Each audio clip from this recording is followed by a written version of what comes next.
먹었을 때는 이 중세 초기에 아주 하나님의 도성이라는 책을 썼다고 그랬잖아요. 근데 이 책의 그 내용이 뭐냐면 간단하게 얘기하면 망해가던 그때 로마 제국을 보면서 이 역사라고 하는 것이 하나님의 도성이 이 땅에 있고 그 다음에 세상의 도성도 같이 함께 섞여 있구나 이런 생각을 했고 결국에 가서는 이 로마 세계가 망하듯이 죄짓고 폭력을 하고 무력을 쓰고 그냥 막 법을 들이댄다고 그래가지고 막 약자들을 이렇게 약탈하고 이런 모든 오략과 계략은 이 뒤에 마귀가 있고 사탄이 지배하는데 그것은 반드시 패배하는 날이 온다 하는 그런 내용으로 되어 있습니다. 오늘은 하나님이 세울 나라, 하나님께서 세우시는 나라 이런 제목으로 은혜를 받고자 합니다. 이 나라가 뒤숭숭하니까 이 무너지지 않는 나라는 없을까? 이런 생각을 하면서 성경에서 이 진리를 배우면서 안정된 평안한 마음을 누릴 수 있었으면 좋겠어요. 제일 먼저 생각할 것은 이 이야기는 무슨 얘기에서부터 시작이 되는 거 아니? 다윗이 성전을 건축하겠다 하는 거예요. 갑자기 내가 성전을 건축하고 싶습니다. 이런 얘기가 시작되는 것이 오늘 본문입니다. 여호와 하나님께서 주위의 모든 대적들을 무찌르시고 왕으로 하여금 평안히 왕궁에 이렇게 살게 하신 때에 이 다윗이 왕이 선지자 나단을 불렀어요. 그리고서는 볼지어다 나는 백향목 이 왕궁에 살면서 평안히 살거늘 하나님의 궤, 하나님의 법궤, 하나님의 강단은 저 천막 안에다 처박아뒀으니 이거 참 내 마음이 편치가 않구나 이런 생각을 토로했어요. 이 다윗 왕이 성전을 지으려는 때는 약 BC 주전한 1037년경이에요. 1000년 전쯤 되는 거예요. 예수는 오시기 전 1000년 전쯤 되는 거예요. 나단이 이렇게 말했습니다. 선지자가 왕께 고하되 여호와 하나님께서 함께 왕과 같이 계시는데 무엇이든지 결심하시면 다 하실 수 있을 것입니다. 물은 마음에 먹으시고 결심하신 바를 행하세요. 그러면 형통할 겁니다. 이렇게 얘기를 했어요. 그 인간적으로 얼른 우선 대답을 했어요. 그리고서는 이제 집에 돌아가서 나단이 기도하는 것이죠. 나단이 기도를 했어요. 나단은 이 다윗의 선지자였습니다. 보좌하는 중요한 궁중 선지자였어요. 여호와 하나님께서 다윗의 주변 모든 세력들을 이렇게 다 멸해 주었어요. 우리가 그 성경을 읽어볼 것 같다면 다윗이 가는 곳마다 연전전승합니다. 블레셋을 복속시키고요. 모압과 암몬 그리고 아람까지 쳤어요. 그리고 북쪽 지역에 있는 저 하닷 세력도 또 히타이트 세력도 치고 이렇게 했어요. 그리고 남쪽 저 서쪽에 있던 에돔 지역의 세력도 치고 또 오늘 아발렉 족속도 치고 그래가지고 전 지역에다가 이렇게 수비대들을 두고 이렇게 거대 제국을 건설하는 중동의 아주 중요한 세력으로 자리 잡게 되는 것입니다. 그래서 하나님의 은혜로 말미암아서 이제 마음의 안정을 얻고 또 궁중에 평화가 오고 백성들도 평안하던 그런 그때에 이 다윗이 무엇을 생각했느냐? 평화를 누리면 그저 잘 먹고 잘 살고 그저 희귀 낭낭하고 잘 취하고 그저 화랑방탕 이러기 쉽잖아요. 그런데 여기 평화를 누린다 하는 말은 이 누아흐라는 말이에요. 누아흐라는 말은 이 평화를 주님께서 주시는 것을 자기가 만끽하고 누렸다. 그런데 그 다윗의 마음은요. 다윗의 마음은 궁중에 거하면서 백향목 이 왕궁에 거하면서도 마음의 편치를 않게 생각을 했어요. 왜 그런가 하면은 40년 동안 저 출애굽한 이스라엘 백성들이 끌고 다니던 저 천막에다가 이 하나님의 법과 하나님의 발등상이라고 하는 하나님의 돌 성경을 저장했던 그 법궤라고 하는 상자가 있어요. 거기다 이제 채를 넣어가지고서는 이렇게 제사장들이 메고 다녔어요. 옛날에는 이런 종이 성경이 없었어요. 그래서 돌 성경이 있었는데 십계명, 우리가 아침에도 우리가 교도관 돌 성경 십계명을 그 돌 성경 첫째 계명, 둘째 계명, 열째 계명까지 두 돌판에 써가지고 그 상자에다가 저장을 했거든요. 그래서 그걸 상자에다 넣어서 그걸 보관하는데 성전에다가 보관을 했어요. 여기 성경을 늘 여기다 놓고, 또는 제가 볼 때 새벽 기도에 저녁 예배 때 이렇게 봐요. 여러분들 새벽 기도에 저녁 예배 때 못 나오시죠? 우리는 지금 계속 하고 있습니다. 근데 여기다 밑에다 놓고 다 읽고 그렇게 하거든요. 성경을 어디다 보관하느냐 하는 게 중요했죠. 그런데 이 텐트를 치고 40년 동안 그걸 메고 다니고 그렇게 해가지고 천막은 나고 뭐 그렇게 된 거예요. 그런데 왕국이 건설이 되고 백향목궁에 이 다윗 왕이 거하면서 생각해 보니까 정말로 하나님의 말씀이 중요하고 성전의 성막이 중요한데, 이거 정말로 나는 왕국에 살면서 하나님의 법궤, 성경의 귀한 이 법궤는 저 천막에다 놓는다는 것은 너무나 마음이 미안했어요. 아쉬웠어요. 송구함이 가득 찼어요. 죄송한 거예요. 그래서 그런 생각을 했습니다. 내가 목동 노릇을 하던, 나는 양 뒤따라다니면서 양 똥냄새 맡고 형편없는 이런 목동인데 나를 불러내서 제국의 왕으로 삼아주셨고 이런 영화로운 삶을 누리게 하심에 대해서 감사했을 뿐만이 아니라 이것에 대해서 하나님의 자애가 그렇게 하셨다는 것을 늘 마음에 새기고 있었습니다.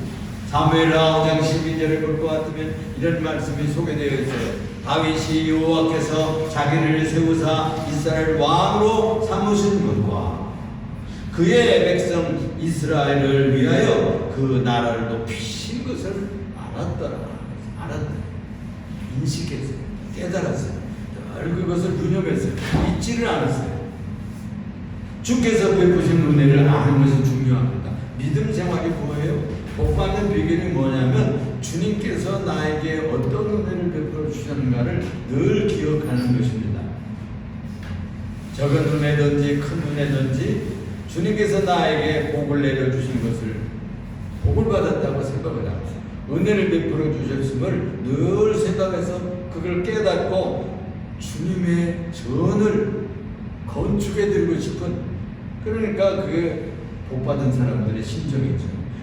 그런 열망에 가득했어요. 그래가지고 나단 선지자, 그때 당시 이제 목사님이라고 볼 수가 있는 거죠. 궁중 목사님이라고 볼 수가 있어요. 이 선지자 앞에 자기 소원을 토로했어요. 내가 사실을 이렇게 해서 이렇게 했는데 내 마음이 편치 않다. 이거 주님의 성전을 좀 짓고 싶다. 이런 마음을 알렸던 것이죠. 하나님이 어찌 이런 평안을 나에게 주셨는가? 또 나에게 건강을 주셨는가? 나에게 재산을 주셨는가? 또 나에게 평안한 지위를 주셨는가? 넘치는 복을 누리게 하셨나 하는 것을 늘 깨닫고, 우리가 이 다윗처럼 하나님 앞에 영광을 돌리고 복음을 위해서 내가 어떻게 남은 생애를 살까? 이런 생각을 해야 될 것입니다. 그저 밥 먹고 건강하고 또 돈 벌러 나가고 또 뭐 이렇게 수입이 들어오니까 이런 정도 살면 감사하지, 이런 생각이 그날 하루하루 살 것이 아니라 주님께서 나에게 베푸신 은혜에 대해서 감사하면서 따져보고 나도 하나님 앞에 뭔가 갚아드리고 싶은 그런 표현을 할 줄 알아요. 그래서 우리가 주간마다 헌금도 하고 예배도 나오고 찬양도 부르고 또 감사기도도 하고, 여러분들 저는 모르지만 여러분들이 길 다니시면서도 또는 시장터에 가시면서도 그런 생각이 나면 마음으로 말로 혼자 기도하실 거 아니에요. 하나님 감사합니다. 이만큼 건강 주셔서 이만큼이라도 살게 해주셔서 이런 감사한 마음이 늘 주님 앞에 표현돼야 될 줄 압니다. 그리고 그것을 말로만이 아니라 또 이웃에게 복음을 전해요. 내가 이렇게 살아보니까 마음이 편하고 예수 믿어보니까 주님의 은혜가 풍성하시다, 형통한 것 같다, 이런 것들을 표현할 줄 알아야 돼요. 간증해요. 그게 전도예요. 전도. 동서에게 또 사촌에게 또 우리 친구들에게 그런 것을 멋지게 겸손하게 얘기할 줄 알면 그것이 복음을 위해서 사는 겁니다. 그렇게 하면 예수 믿으면 좋은가 봐. 얘는 두 사람 예수 믿기 시작하는데 교회 나가기 시작하니까 마음이 편하고 형통하기 시작하는가 봐. 이런 걸 느껴야 돼. 다른 친구들도. 두 번째로 생각할 것은요. 근데 이 하나님은 다윗의 집을 내가 지어주겠다 그러는 거예요. 자기는 왕은 자기가 하나님의 집을 지고 싶다는 거예요. 그 밤에 여호와의 말씀이 나단에게 임했어요. 선지자 나단에게 이르렀어요. 그래가지고 가서 내 종 다윗에게 말해라. 그러면서 하나님의 말씀이 선지자 나단에게 왔는데 네가 내게 집을 건축해 주겠느냐? 네가 내 집을 지어주겠다고? 여러분 이번에 구정 다 지냈죠? 설날 다 지냈잖아요. 그러면은 뭐 아들들이 와서 또 자녀들이 와서 또 생일 때 이런 데는 무슨 선물도 하고 뭘도 하고 뭐 옷도 사주겠다 또는 뭐 좋은 선물도 주겠다 이렇게 하잖아요. 아이고 그런 걸 뭐해 안 해도 돼. 뭐 그러지 않습니까? 그러니까 지금 그런 심정이에요. 지금 하나님 아버지께서 다윗의 마음을 너무나 기뻐하셨어요. 네가 내 집을 주어주겠다고, 네가 내 집을 건축해 주겠다고. 그러면서 하시는 말씀이 내가 이스라엘 자손을 애굽에서 인도해 낸 날부터 어떤 집안 누구에게 내 백향목집 지어내라 이렇게 말한 적이 나는 없어. 내가 텐트에 이 말씀을 이렇게 주고 내 말씀 성경을 잘 보관하고 이렇게 짊어지고 다니면서 말씀 지켜주면 되는 거지. 무슨 집을 꼭 백향목집을 지어야 되겠느냐? 그러면서 너희가 어찌하여 나를 위하여 백향목집을 건축하지 아니하였느냐? 이렇게 책망하고 지청구하고 지적한 적이 없다는 거예요. 그러니까 주님이 지금 기뻐서 그 다윗의 그런 좋은 마음, 멋진 마음을 참으로 감사하면서 기뻐하면서 그러면서 괜찮다고 사양하는 뜻으로 얘기하는 겁니다.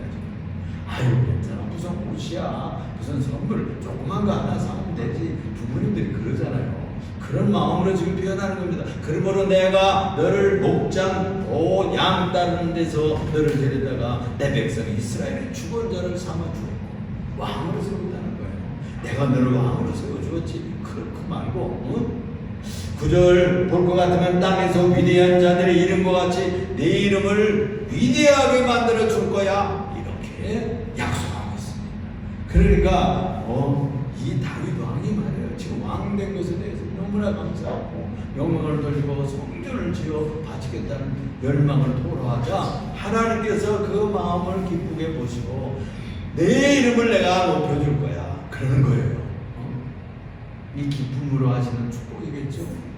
정말로 이 다윗의 왕의 마음을 받은 거예요. 그래가지고 너무 기쁘셔서 축복을 시작하는 겁니다. 축복을 시작해. 내가 집 지어주지 않아도 내가 지청구하거나 너를 책망하지 않을 거야. 오히려 내가 내 이름을 높여줄 거야. 위대한 이름처럼 이렇게 해주고 만들어주리라. 10절에 보니까 내가 또 내 백성 이스라엘 위하여 한 곳을 정하여 그를 심고 이스라엘 백성들이 이제 굳건히 심어서 뿌리 내리고 든든한 민족 국가를 이루게 하겠다는 거예요. 악한 종류로 전과 같이 그들을 해하지 못하게 할 거야 라고 다짐하고 있습니다. 그러니까 마음 하나 잘 먹고 마음 태도 하나 잘 지냈는데 이렇게 굉장한 축복을 받는 거예요. 그러니까 내 이름을 높여주리라.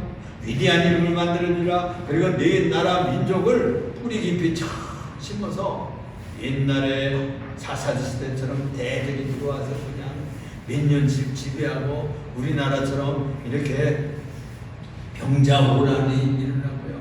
뭐 이래가지고 얼마나 어려웠는지 압니까? 북쪽에서 세력이 내려면 중국에서 만주에서 내려가지고 그냥 덮쳐가지고 우리가 힘들었어요. 또 외정 임진왜란 때는 임진왜란이 일어나가지고 7년 그냥 얼마나 전쟁으로 수많은 사람들이 죽고 그냥 피폐하게 됐었어요. 또 6.25 일어나가지고서는 우리 백성들끼리 싸워가지고 이렇게 하고 다른 나라의 청년들도 와서 싸우고 또 공산주의 나라 청년들도 와서 싸우고 이 나라에 300만이 죽었어요. 300만. 우리가 이런 정도 전쟁을 치르고 이랬으면 이 역사를 이끌어가고 우리에게 평화를 주시는 분이 누군지를 알아야 돼요. 알아야 돼요.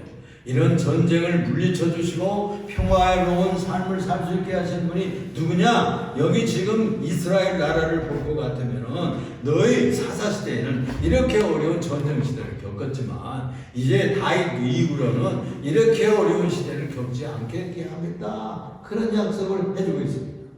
그래서 여기에 악한 종류로 전과 같이 그들을 해하지 못하게 하리라 약속했습니다. 11절에 보면은 너를 모든 대적에서 벗어나 평안하게 하리라. 평안하게 평화시대가 오게 하겠다는 거예요. 태평성들을 누리도록 해주겠다는 말씀입니다.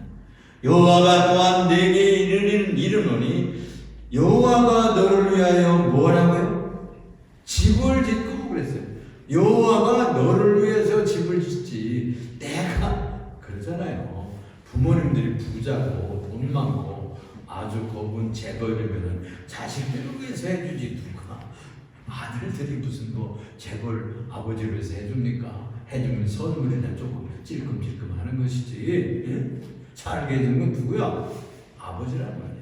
그런 것처럼 창조주 하나님이고 이 우주를 만드시고 생사화복을 주장하시고 나라 큰 나라 적은 나라를 만드셔서 왕으로 삼고 그 나라를 평안하게 하는 것은 하나님이에요. 하나님이 그 집을 지어주겠다는 네가 내 집을 짓겠어? 아이고 참 기특하구나 그런 얘기예요. 내가 내 집을 지어야 돼. 그러면 이 집이라는 말은 뭐냐? 그냥 뭐 집이나 한 집 지어주고 뭐 몇 평짜리 집 지어주고 그런 얘기가 아니에요. 이 집은 바이트라는 말인데 또 베이트라고도 그러는데 이 집은 가문이라는 뜻이에요. 네 가문을 이렇게 세워주겠다. 네 왕조를 이렇게 세워주겠다. 그런 뜻이에요. 그러니까 하나님께서 그냥 사는 뭐 집안을 갖춘다 그런 뜻이 아니고 이미 뭐 백향목 구 있잖아요. 근데 뭘 또 짓지요? 그런데 네 가문을 세워주겠다 그런 뜻이에요. 네 집안을 든든히 세워주겠다. 네 왕조가 끊어지지 않도록 든든하게 세워주고 평안히 살 수 있는 왕권을 우리에게 주겠다. 그렇게 약속하고 있는 겁니다. 그리고 그 가문을 견고하게 해주겠다는 흔들리지 않고 하나님이 이 계획은 다윗의 왕국이 망했을지라도 어떻게 연결되느냐? 메시아 왕국으로 연결이 되는 것입니다. 여러분 유다 왕국은 사실 망했어요. 바벨로니아에 망했습니다. 그래서 이거 그러면 뭐 하나님께서 약속했는데 다 무너졌나? 그랬는데 이 다윗의 왕국, 유다 왕국, 지상의 왕국은 무너졌는데 이 지상의 왕국, 다윗의 후손 중에서 메시아라는 분을 세워요. 메시아를 세워가지고 그 하나님 나라가 무너지지 않는 바톤을 이어가도록 하신 거예요. 하나님은 우리 인간을 잘못해서 우상을 섬기고 그냥 다른 신들을 섬기고 하나님을 거역하고 이래가지고요 북왕국도 망했고 그 나라가 북왕국으로 갈라져 나갔잖아요. 그래가지고 우리나라처럼 북쪽 한국이 있고 남쪽 한국이 있는 거야. 그래가지고 서로 으르렁 싸웠어요. 근데 북쪽은 아시리아라고 하는 제국에 721년에 패망합니다.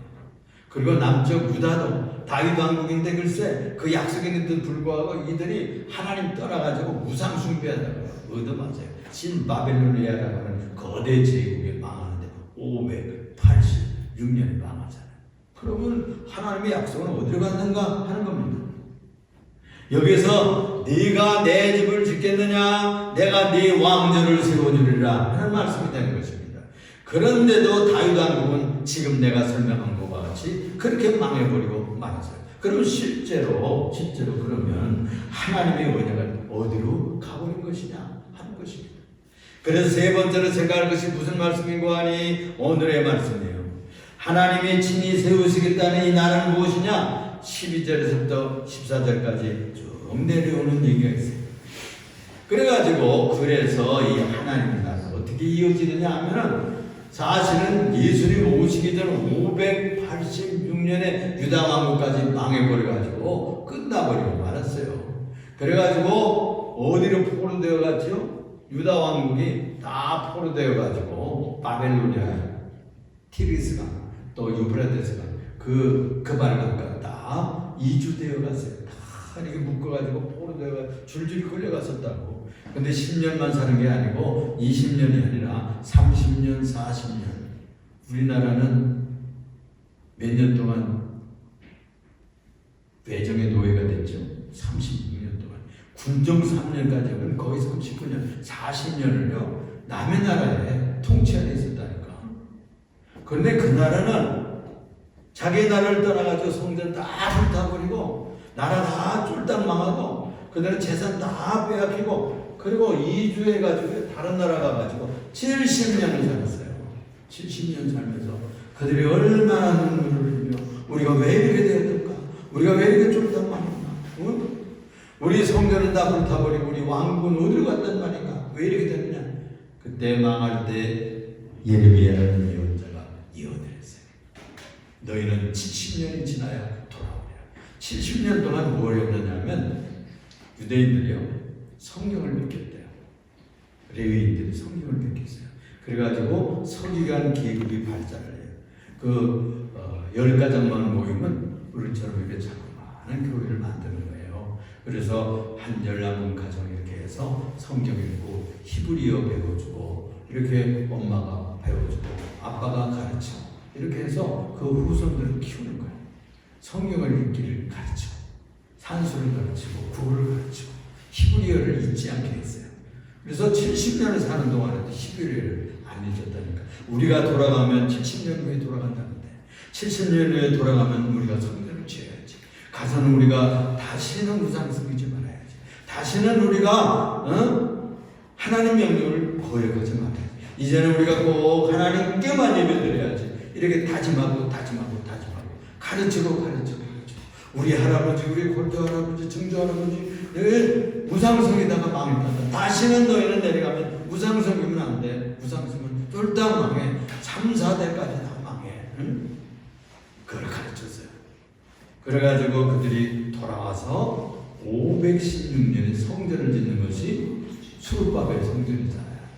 그때 에스라 선지자 또 느헤미야 선지자 다 나와가지고 말씀을 가르치고 조그마한 예배당을 짓고 그 화려하던 성전 다 불타는 돈이 있어요? 자금이 없으니까 조그마한 성전 짓는 거예요. 예배당은 크나 작으나 상관없습니다. 거기서 어떻게 신앙생활을 하냐가 중요하죠. 그래서 회복하고 돌아왔어요. 그래도 나중에 또다시 망해요. 예수님께서 말씀하시기를 너희가 70년 후에 망하리라. 예수님 오시고도 또 망했어요. 그런데 어떻게 이 망해버린 유다 왕국, 다윗의 왕국이 영구히 계속될 것이냐, 이 문제를 푸는 것이 오늘의 말씀의 핵심입니다. 그래서 하나님 나라는 어떻게 시작되느냐, 다시 재건되느냐 하면 주전 6년에 예수님은 나신 것을 기점으로 해서 주전 BC 몇 년 거꾸로 세워 올라가요. 역사. 또 예수님이 태어난 지 몇 년 후 이렇게 지금 서기 2025년도잖아요. 2025년. 그런데 역사자들 잘못 계산해가지고서는 주전 4년인 줄 알았어요. 예수님이. 아이고 잘못 계산하네. 예수님 나시기 4년 전에 벌써 태어났어요. 또 따져보고 과학자들이 연구해보니까 주전 6년이 정확하다는 거예요. 지금 주전 6년. 이렇게 하여튼 예수님 나신 것을 기점으로 해서 이제 서기 역사가 지금 2025년째가 되는 거예요. 그런데 이 교회라는 것이 뭐냐? 예수님 오신 후에 하나님 나라가 시작했다는 증거물이에요. 이 교회가. 예수 믿는 사람, 예수님이 왕이다 그런 거예요. 메시아라는 말은 기름 부은 하나님이 세운 왕이다. 사람이 세워서 투표를 세운 거고 5년에서 끝나잖아요. 5년도 끝나지 않는데 그냥 아딱증 난다가 다 그냥 잡아다가 갖다 지금 감옥에다 구치소에다 쳐넣었어요. 이런 나라는 없어요. 이런 나라는 없어. 근데 얼마나 건방지고 이 백성들이 교만한지 말이에요. 말로 할 수가 없어요. 나라가 지금 무너지기 위해서 그렇게 바로 세워보려고 했는데 이쪽에서 쓰이다 그러면 갖다 잡아들었어요. 법치를 해서 잘 따져서 다시 회복이 돼야 되겠죠. 여러분 기도 많이 하세요. 하여튼지 간에 이 예수님이라는 분이 오셔가지고 기름 부은 왕이 오셔서 주전 6년에 오셔가지고 30년 동안 세상 일을 하시다가 3년 동안 복음을 전하고 하나님 나라를 전했어요. 그게 뭐냐면 회개하라 천국이 가까웠느니라 그랬어요. 은식이 성식이 예수님이 제일 먼저 오셔서 하신 전도가 뭔지 아세요? 회개하라 하나님 나라가 가까이 왔느니라 그 말씀이에요. 그게 전도 캐치프레이즈예요. 전도의 선포예요. 하나님의 나라가 가까이 오고 있다. 나를 통해서 하나님 나라가 들어오고 있다. 하나님 나라가 시작되고 있다. 그런 얘기입니다. 세상 나라는 무너지고 다윗 왕국은 무너져서도 나로 말미암아서 하나님이 시작한 나라가 시작된다. 그런 얘기예요. 그것이 예수님의 전도입니다. 여러분 이 사실을 믿는 것이 기독교예요. 이 예수님을 하나님의 보내신 왕으로 메시아를 믿고 나의 구세주로 믿고 우리의 왕이시다 이렇게 믿는 사람들이 크리스찬들입니다. 예수 믿는 거예요. 그래서 여기에 12절에 보니까 이런 말씀이에요. 이것이 약속된 말씀이에요. 내 백성이 내 생명이 다하고 내가 조상들과 함께 잘 때 내가 네 몸에서 내 씨를 내 뒤에 세워서 그의 나라를 견고하게 하리라 이렇게 약속을 했어요. 나단 선지자를 통해서 다윗에게 그가 내 이름을 위하여 집을 건축할 것이 그 아들 솔로몬 때 성전을 건축합니다. 나는 그의 나라 왕위를 영원히 견고하게 한다. 영원히 견고하게 됐나요? 그러나 견고하리라 하는 약속을 주었어요. 14절에 나는 그에게 아버지가 되고 그는 내 아들이 되리니 부자지간을 만든 거예요. 부자지간. 그 왕을 그 네 후손의 왕들을 내가 아비 노릇을 하겠다는 거예요. 그들은 내 아들처럼 내가 보호해 주겠다는 겁니다. 내 씨에서 내가 세울 왕이 나겠다. 16절에 내 집과 내 나라가 내 앞에서 영원히 보존되고 내 왕위가 영원히 견고히 하리라 하셨다. 이 말을 전해주었어요. 우리가 잘 알듯이 이 나라를 건축하고 우리들은 예배당 건축했잖아요. 뭐 큰 예배당은 아니지만 예배당 건축했단 말이에요. 건축한다는 말은 세운다는 뜻이에요. 바나라는 말이에요. 이 세운다는 것은 굉장한 하나님의 역사입니다. 작은 일이든지 큰 일이든지 큰 예배당이든지 작은 예배당 또 교회를 세운다는 것은 굉장히 큰 하나님 나라를 세우는 일이에요. 그래서 귀한 것입니다. 또 이 견고하게 한다는 말은 쿰이라는 말에서 왔어요. 여러분들 쿰이라는 말이 있어요. 쿰 달리다 쿰 그랬죠. 달리다 쿰 12살 난 소녀아이가 죽었어요. 예수님이 찾아가셔서 소녀야 일어나라. 그리고 죽은 아이가 살아났어요. 그걸 달리다 쿰입니다. 달리다는 소녀야 그런 말이고 쿰은 일어나라 그런 말에서 나온 말이에요. 그래서 확립하고 세우고 견고하게 하고 내가 네 몸에서 내 씨를 네 뒤에 세워서 그의 나라를 견고하게 하리라. 내 씨는 누구냐? 이 뺀 아들이라는 뜻인데 이 하나님의 아들인데 그분이 바로 예수 메시아. 예수 메시아가 올 거란 예표예요. 예언이라는 예언. 사실은 그 왕들은 다 나쁜 짓 하다가 그 나라를 망했거든요. 그런데 이 다윗의 후손이 일어나리라. 여러분 예수는 누구의 후손입니까? 육신적으로는 다윗의 가문에서 나셨잖아요. 마리아와 요셉이라고 하는 다윗의 후손 중에서 그 형식적으로 그렇게 나왔어요. 그래서 그가 이스라엘의 왕이 되실 뿐만이 아니라 네가 왕이냐? 그렇게 본디오 필라도가 물었잖아요. 네가 왕이냐? 나는 유대인의 왕이다. 그런 얘기를 한 이유가 뭐냐면 메시아라는 뜻입니다. 메시아. 하나님의 기름 부어서 세우신 왕이다. 하나님께서 다윗의 후손을 통해 망하지 않을 그의 영원한 나라를 세우겠다는 언약이에요. 약속입니다. 이것이 메시아 예수님을 통해서 이루어졌다는 거예요. 우리는 그의 약속을 믿고 그의 나라 안에서 살아야 돼요. 우리가 예수 믿는다는 말은 뭐냐면 이렇게 유대인들이 세웠던 그 나라가 망쳐들어서 망했지만 그래가지고 나라가요. 저 나라도요. 없어져가지고 1860년 동안이나 나라가 없이 그냥 다 흩어져 살았어요. 얼마나 못된 민족인지 계속해서 하나님만 거역하고 이러다가 얻어맞고 흩어지고 얻어맞고 흩어지고 한두 번이나 그랬어요. 2차 대전에 600만이나 다 박살나고 너무나 고통을 많이 겪은 나라가 돼서 회개하고 돌아와가지고 지금 이스라엘 1948년 5월 14일 예수님의 생일인데요. 예수님의 생일날 이스라엘의 제국이었어요. 우리나라는 그 1948년 8월 15일이죠. 올해가요. 우리나라가 독립한 해방된 지 89년입니다. 8월 15일이 되면 6.25 난데는 몇 년인 줄 알아요? 75주년입니다. 6월 25일이 되면 8월 15일이 되면 우리가 해방된 지 89년 그런 정도로 알고 있어요. 그래야 나라에서 기도하고 80년이나 지났는데 이제 통일을 시켜주시고 진짜 인민족의 전쟁 없는 승리하는 나라가 되어야지 기도해 주시길 바라는 것입니다. 이렇게 이스라엘을 재건시켜 주셨듯이 이제 무너지지 않는 나라, 지상의 나라는 무너질 수 있어요. 인간들이 잘못하면 이렇게 대통령도 갇힐 수 있는 거예요. 우리 인간 나라는 튼튼하지 않습니다. 우리 대한민국이 좀 목매해요. 좀 치우침이 많아요. 아니 한쪽으로 좀 치우쳤다고 그래가지고 그걸 국회의원 198표를 저쪽에다 다 줘요. 더불어민주당이요. 어떤 당인지 아닙니까? 2022년도에 중국에서요 공산당 대회를 했어요. 그래서 공산당하고 비슷한 사회주의 계열의 전 세계의 국가들이 다 모여서 축제를 하고 한 10,000명이 모였었대요. 그런데 우리나라에 더불어민주당이 깃발을 거기다 갖다 꽂고 거기 참석했다고. 그러면 그 더불어민주당이 무슨 어디하고 어떤 동네 그 비슷한지 알겠죠.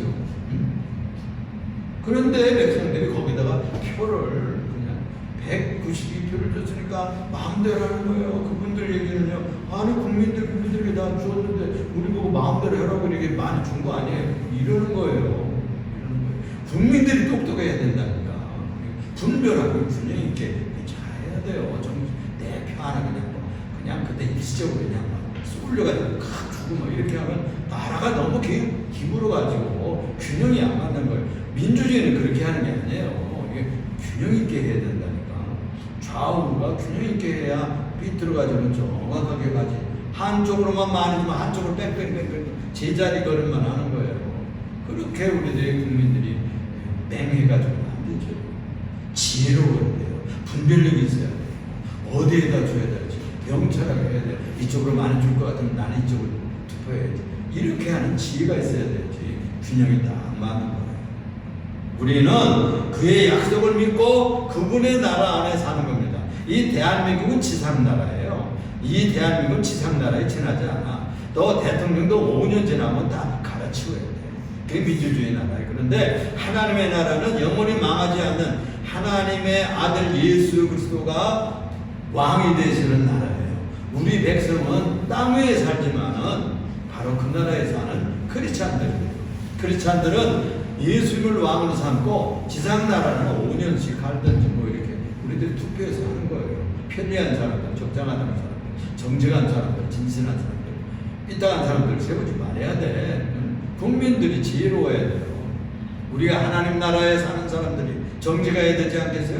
하나님 나라에 천국 가서 이제 나중에 살 사람들인데 우리가 정직해야 되지 않겠어요? 진실한 나라를 만들어야지. 공의롭고 정의로운 나라를 만들어야지. 지상에서부터 그런 나라를 못 만들면서 하나님 나라에 어디 가겠어요?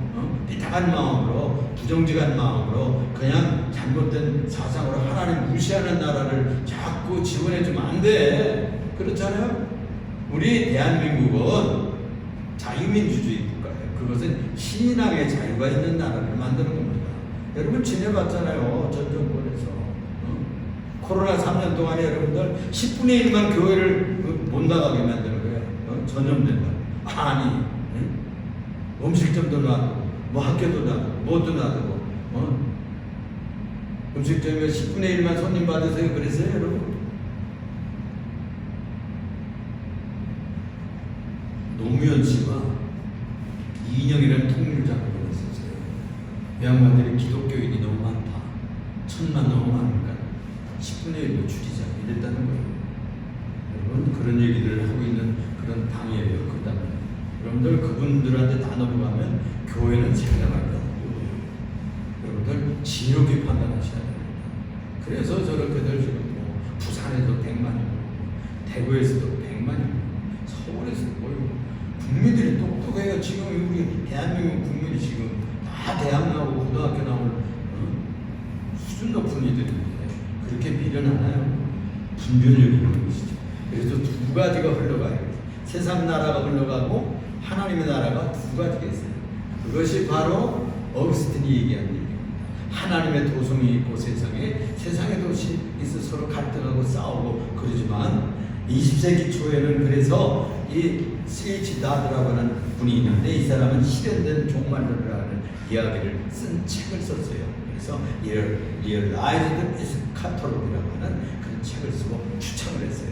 이분이 얘기는 뭐냐면 예수님이 이 땅에 오시고 그분이 오신 것 자체가 기적이고 또 그분이 오셔서 기적을 행하고 하나님이 오신 증거들이 나타나지 않았느냐. 그는 십자가에 죽었지만 사흘 만에 부활하지 않았느냐. 그 자체가 하나님 나라가 이루어진 현실이고 증거다. 증거다. 이것이 하나님 나라가 이 세상에 진행되고 있다는 확실한 증거다. 그걸 실현된 종말론이라고 그랬어요. 그래서 재림 때 예수님 다시 오실 때만 그 나라가 이루어지는 것이 아니고 이미 이 땅에서 지금 종말이 이루어져가고 있다 하는 얘기를 얘기하고 그렇습니다. 그래서 이 예수님을 통해서 이미 모든 역사가 나타났어요. 또 우리가 그 마태복음 6장 33절에 보고 같으면 그런 말씀을 하고 있잖아요. 너희는 먼저 그의 나라와 의를 구하라. 너희는 먼저 그의 나라와 의를 구하라. 그리하면 이 모든 것을 너희에게 다 허락해 줄 것이다. 그런 얘기를 했어요. 우리들이 우선순위를 어떻게 살아야 되느냐? 하나님 나라를 위해서 살아야 돼요. 하나님 뜻을 땅에 순종하고 살면 먹고 사는 것, 입고 사는 것, 사업하는 것 이건 다 풀어주겠다.